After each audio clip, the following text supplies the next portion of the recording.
let's start the podcast. Let's jump do right this. in. Okay. You wanna start? We're to the ReThink podcast episode. What is it, Stefan? 10. From We need to get him a studio audience we needs need, to come to. we need to get him a microphone. 108. 108, episode 108. Who would have ever thought? 108 episodes of the ReThink podcast. And we are glad you're joining us Man, for this that very sounds- special one. That sounds like forever. Well, we started it after COVID, or during COVID. I Did think. we really? Yeah. Well, we used to do a hunting podcast. I wasn't invited to That that. was really fun. Well, we weren't really good at it either. Well, we had guests come in because we didn't know anything. It's And true. We gave that up because we didn't know anything. Mm-hmm. And now we're 108 episodes into this, and I don't think we know much here either. But anyway, we are on Philippi, Acts chapter 16. This is week number 3 of this series. There's 3 stories of life change that we've investigated. So let's wrap up Philippi and maybe give a glimpse of where we're heading in the future. But Philippi, recap the story, can we? We got all these videos online through the app that are amazing. Thank They you, are. Stefan and Stefan. Just one Stefan- person. One person. Yes, Stefan. Yeah. So I think I started this series. I don't remember. We've preached the whole series. I haven't even been Yeah, scheduled Jeff- to preach. Me neither. Jeff's been I preached one gone. time, I guess, actually. Did 47 minutes, and everybody said that's enough. Greatest of all time. Yeah, so Paul and Silas, Timothy and Luke, I guess it starts with chapter 16 starts with the addition of Timothy to the team. Timothy joins Paul, and they make their way all throughout the whole region, really, until God says, hey, I want you to go We start here. splitting them up at the end and sending Yeah. them to different locations. Yeah, so they get to Philippi. They go to the place of prayer. There's no, as you alluded to, Jeff, in your 47-minute sermon, there's no synagogue in Philippi. Just as a note, he's making fun of me. See, that's how we do business here. Yeah. But anyway, go ahead. You said 10 Jewish head of households for synagogue. Yeah. So there's not even that in Philippi. So they go down to the place of prayer outside the city. There they meet Lydia. Paul shares the gospel with her. I think it's verse 11. It says that the Lord opens her heart, which I think is a really cool reminder that God's the one that opens the heart of people. She responds, and she's baptized along with her whole family. From there, they meet a slave girl, and she's following them around. Text says Paul's annoyed with her, which is hilarious. And he casts the demon out of her in the name of Jesus. She's set free. Her owners are upset. They're making money. Business, if you will, is gone. Paul and Silas are ending up in jail. Luke and Timothy evidently slept in that morning. They weren't around. And that's where they are, right here, where they're in jail. Okay, so we ended up with they're in jail. Now we're going to go from they're in jail, or actually what happens to them, then they go to jail. I guess that's true. They're beaten and Oh, man. flogged. So just briefly, one of you wants you, the flogging. It says, it doesn't just say flogged. They're beaten with rods and they are severely flogged. Mm-hmm. What's the distinction between flogging and severe flogging? I mean, I guess, yeah. they were allowed by law to go 40 lashes minus 1, so 39 was the limit because at some point you kill a person. Mm-hmm. Maybe not with the actual at the moment of beating, but we think about this, like in regards to you read things about the Civil War, how many people had limbs amputated, and well, they're doing this to your back, so you can't remove that. Infections and things of that are going to set in, and they're going to die a slow, agonizing death. That's what's going to happen here. Mm-hmm. So they're severely flogged and then thrown in prison. And the jailer is warned, hey, don't let these guys out. So he puts them in the inner cell. He fastens them in stocks. Yeah, and prisons are not like what prisons are today. Mm-hmm. They're basically sewage pits at this point. Yeah, it's just a cave. If the location that they have identified in Philippi there that we saw is correct, it's just a dungeon. It's a cave. Mm-hmm. There is no escape to it, Yeah, I mean, I think when we showed up to Philippi, that's the place I was going to look for first. And then, we obviously don't know if it's the right place. But I mean, it's a humbling moment to be there. Mm-hmm. I was intrigued by how close it was to the main, like the main street. Yeah. It was just like it was an ominous warning. There's the jail right there, just off the main square. Mm-hmm. I think I was standing there with you, and you said, can you imagine them being drugged down the street and put in this hole? Like, I mean, it's very possible that this could be this location. We don't know, but yeah, beaten with rods. When he says in 2 Corinthians, he talks about all the things that he's gone through for the sake of the gospel. It's very possible that when he thinks about that flogging, he's thinking about Philippi. Yeah. Yeah, it wasn't a warm welcome from the city officials. Yeah. Yeah. And we obviously didn't record a podcast here last week, but he waits several days. There's lots of people that speculate as to why he didn't just do that immediately. Why Cast he out waited. the demon. Yeah. And I don't know, I think it's somewhat because he knew and this is his second missionary journey. He has got to be thinking about his time in Lystra, in Acts 14 when he's stoned. Maybe he knew, like, the minute I do this, it's going to get heated quick. Mm-hmm. There's such an underlying mystery there, though, of the timing of the Holy Spirit, because I think he's being led and directed, right, in what to do and not to do, and he's trying to follow, obviously. There's just something about timing here, and partly maybe that's the reasoning, because if he does this now, he hasn't had time to establish the message that he's trying to communicate. I don't know, or maybe he just finally gets annoyed. I don't know. It's possible, I guess, that's the thing, but it does seem to be more likely. Yeah. I mean, it's once possible, you do this, it's over. Yeah. And the reason I bring that up is because it's how this story ends in verses 37, 38, 39, 40-ish. Like, maybe he was working a bigger plan here, and he knew that, this is a brand new church started in Philippi in Lydia's home, and One thing that I've noticed as I'm reading through these stories again is every time the gospel interacts with the culture, there's a clash. Yep. And so the gospel is countercultural to everything that was going on then. And a lot of times we think, oh, our situation's bad, or, society's a mess now. But when the gospel of Jesus entered into, these people's lives, it wrecked what was going on. Like, you can't just leave the same being, oh, that was a nice message from Paul. Stumbling block. Right? Yeah. It's either the answer or it's foolishness. Yeah. Always. And so, I mean, Paul's getting beaten, as he's proclaiming this truth that he now is living. He goes from, beating, and stoning to being beaten and stoned because of what the gospel does. And that's kind of a reality as we look at all these stories, is at some point you have to make a decision. Is this a path you're going to walk down, or a path that you're going to reject? And we see that in all these stories, and Philippi is one of those. Is we have multiple instances of how it radically changes people's lives. Well, that's the thing, is, like, I talked about that last weekend, but there's just two responses when the gospel's preached. You can accept or you can reject. Those are the options. Mm-hmm. John MacArthur points out that there are so many similarities between the way this story of Lydia is introduced and the way the story of the slave girl is introduced. He's on his way to a place of prayer. Yeah. Right. And these two women are really representative of every category of humanity that exists, that matters to God.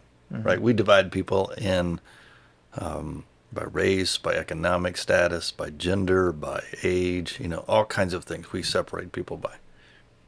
But in the eyes of God, you either are his child or you're not. You're either following him or you're not. You either accept Jesus or you don't. And the gospel just leaves no room for maybe. Yeah. It's yes or no. Yeah. The thing that I think is really cool about this is, and it's something that I have probably just missed over the years, but with the introduction of Lydia, the introduction of a demonic slave girl enter the introduction we're about to talk about today of a Gentile Roman jailer. For the Jewish religious man, these are the three groups of people that he hates the most. Yep. Women, slaves, and Gentile men. And it's like Acts 16. Working for the Roman government. Yeah. Acts 16 is telling us, hey, Jesus is for all people. Yeah. Well, remember who he's sent to. Yeah. Whenever Jesus appears to him. Yep. You're going to be my messenger to the Gentiles. Up until this point, like a little bit here and there, but it's kind of through Jewish influence. It's going to get real on this second missionary journey of what God's called him to. Yeah. Yeah, and so, the text says that about midnight, they're singing and they're praying to God. One of the cool things about this, it says right after that, is that the other prisoners are listening. Mm-hmm. Imagine that. Like, it's the middle of the night. I think I'd be probably ready to catch some sleep. Do you think they had like Chris Tomlin songs? WBGL. They're David singing Crowder? some Old Testament No, they're songs. singing This- Jordan. This is Paul, Jordan's who's new an Old Testament album. superstar, right? Jordan's new song. We resound. Holy. Just the whole, I don't know, I think this is so unusual. So I think that's why they're listening. not normal, Yeah. Yeah. right? That when these guys come into prison and they're singing and praying, that may be annoying for a moment, but then you step back. Of course, you're in prison, you have nothing else to do but listen and think. Yeah. Right? There's something about them that catches everybody's attention. You're going to see it in the jailer and just the latter part of the story. Yeah. And his whole family, probably, because that's just not normal. Yeah. Have you guys ever seen The Insanity of God? The movie? Yeah. Oh, everyone should watch it. Anyway, there's a story. Basically, this guy goes around interviewing Christians and missionaries who've been persecuted, stuff like that. And there's a story of a guy who was put in jail in Russia for like 30 years, and he had what he called a God song, and he sang it every day, and it was a worship song. And finally, he was let go, and as he's walking out, the entire prison starts singing that song that he had sung for 30 years. And no one had ever sung it, he said, up until that point or anything like that. He didn't even know anyone, but they had heard him singing that every single day. And he said, like the entire prison erupted in this worship, of this What's the song. movie called? Insanity of I God. gotta go watch that. Where can you watch that at? I think it's on, I don't know if it's on YouTube still or not, but it's Revelation Media. I think you can get it on there. But I always show it to my theology of missions class for DTI because it's all these interviews of like what people go through because of what they believe, I was thinking about that missionary from Turkey who was in prison for his faith and was released. But he talks about how, like, it was darkest moments of his life, and holding on to his faith in the midst of suffering. That's something that we don't experience a whole lot of here. Is it there? Yeah. That's on YouTube. Is it? Yeah. Insanity of I God. need to watch it. So the lesson there, though, is we're always seeking blessing, and that is used as a test or a measurement to see that you're walking right with God. You're living and receiving blessing. You get a good parking spot. You get, whatever. And that's promoted by the health and wealth mantra of our culture, that if you're following Jesus, you're going to be blessed. When the reality is, Jesus says you will be persecuted when you are persecuted, when people falsely say all kinds of things against you.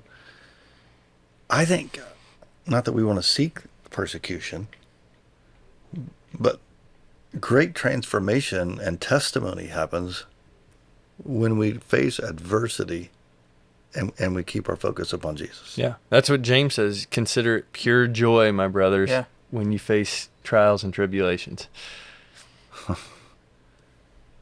Well, you see that the way we witness people keeping their faith in the midst of struggle, a negative diagnosis or you name it. And that's a real testimony, right? We all can praise God in the blessings. But if we can lift him up and give thanks in the midst of the struggles, people listen to that. And I think that's what the message there is. People were listening because this isn't normal for people to suffer and still praise. Mm-hmm. Yeah, I mean, what's interesting is you have them in prison, they're singing and they're praying. It says the prisoners are listening, and then we find out that there's one guy there that wasn't listening because He's asleep. the earth begins to shake, and it says he wakes up. Uh-huh. And chains fall off, doors fly open, and the jailer's first reaction is to draw a sword. Mm-hmm. I mean, think about the emotional roller coaster this guy's on. He goes from dead sleep to drawing a sword. Yeah. But that's because there's more honor. You don't want... Yep. He's going to die for his prisoners escaping. And so it's more honorable culturally for him to take his own life. He's doing what's noble. Maybe he died in conflict or the escape or something, right? Trying to defend the prison. Yep. Than it is for them to take his life. Yep. And so he's maintaining some honor there. But he's in a panic. Yeah. I mean, you guys remember a few years ago, we were in Turkey and we had that earthquake. Yeah. Like, I woke up terrified. Yeah. I'm like, and it wasn't probably to this magnitude. Yeah. Like. It says violent. Yeah.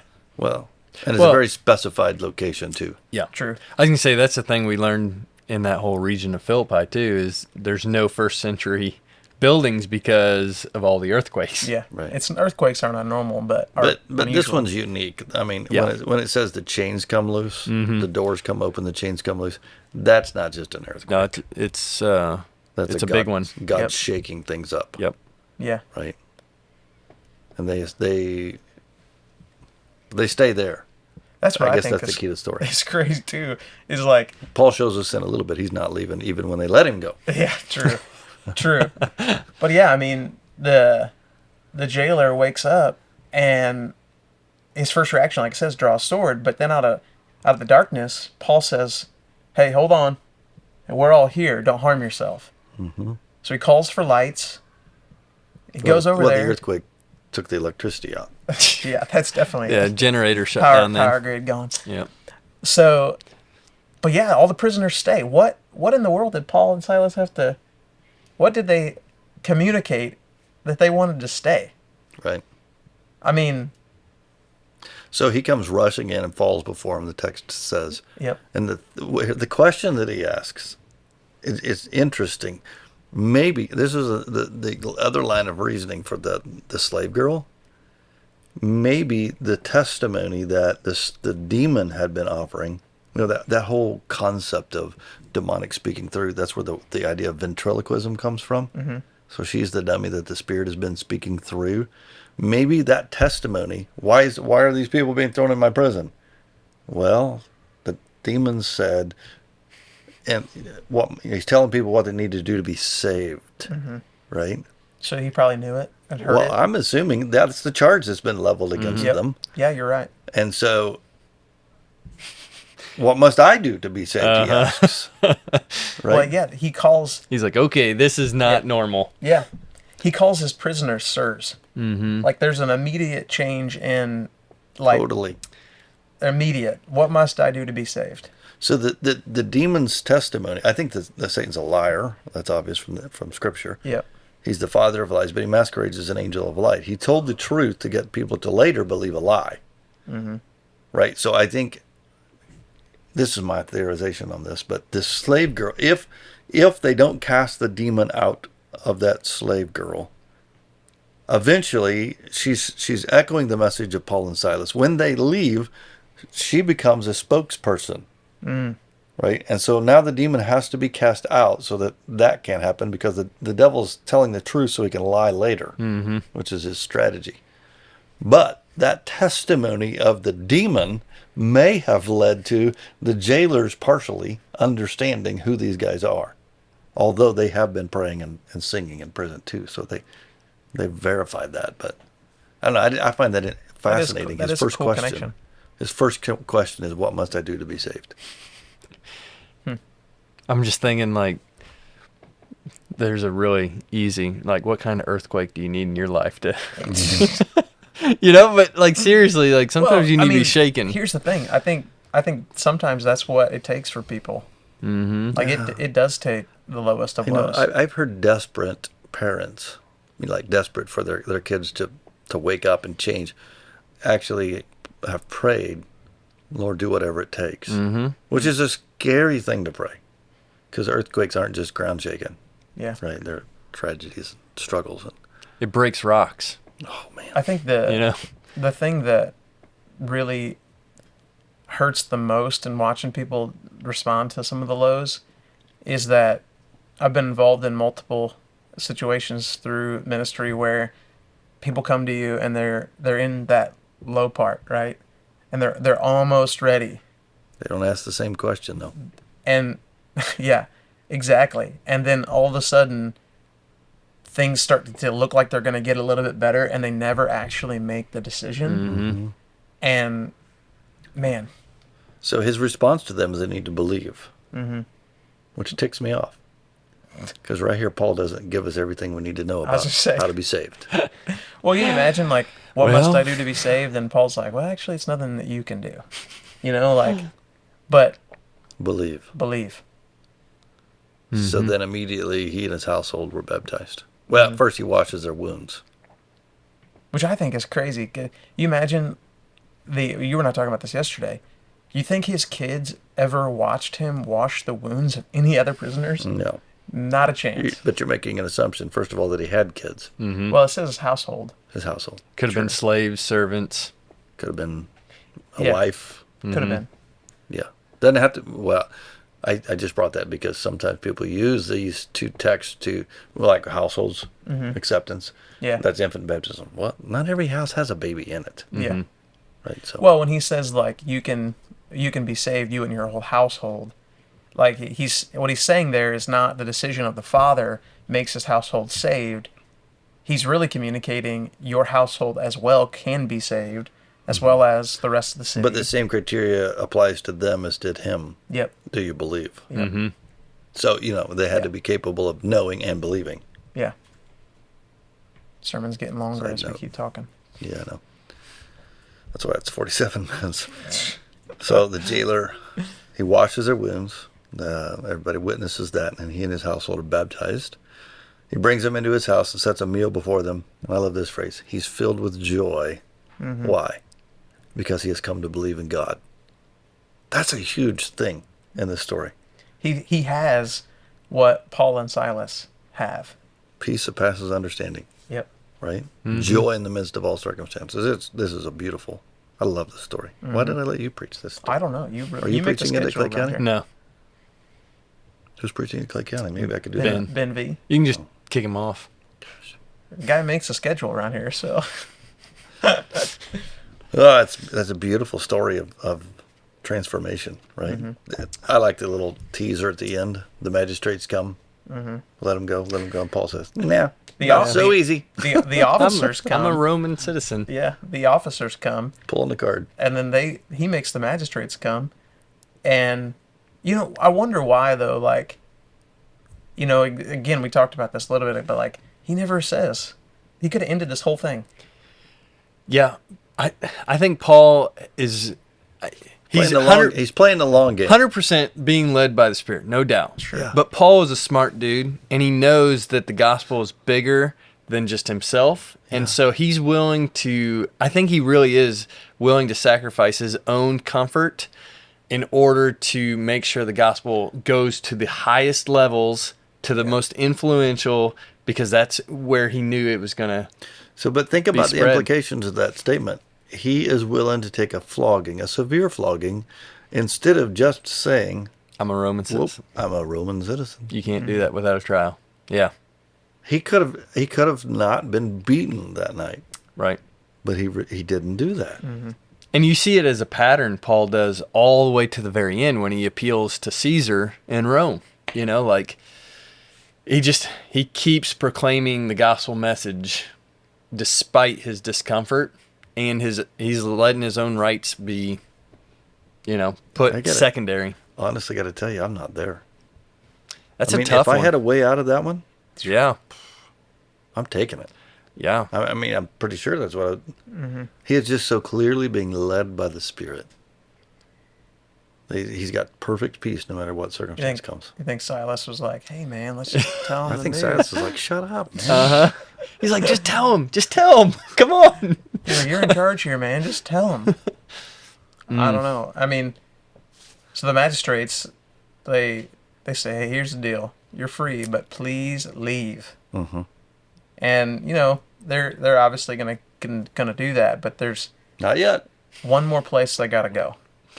They go back to the church in Lydia's home, and I love what it says. It said it encourages that they encourage them. The church is not encouraging the men who are just beaten. The men who are beaten are encouraging the church. And I think here's the conversation that night. Hey, we're getting ready to leave, and this might happen to you. Mm-hmm. If it does, we were singing and praying to God. Rejoice because God is in control. Yep. And then, just for fun, you imagine, did the jailer get introduced to the new church? You know what I mean? Yeah, it didn't say he it quit doesn't his say. job and, It doesn't became say. a pastor. He It probably doesn't- went yeah. back. But this church becomes like that. We just love the reading the letter of Philippians because it's such a letter of encouragement. Mm-hmm. Right. This church becomes a leading supporter of this entire effort from here forward. And we have that beautiful letter. So, I don't know. It's pretty neat. Mm-hmm. Cool set of stories, Acts 16. Hey, thanks for joining us on episode 108 of the ReThink podcast. We promise not to make fun of anybody again. No, we each don't. other.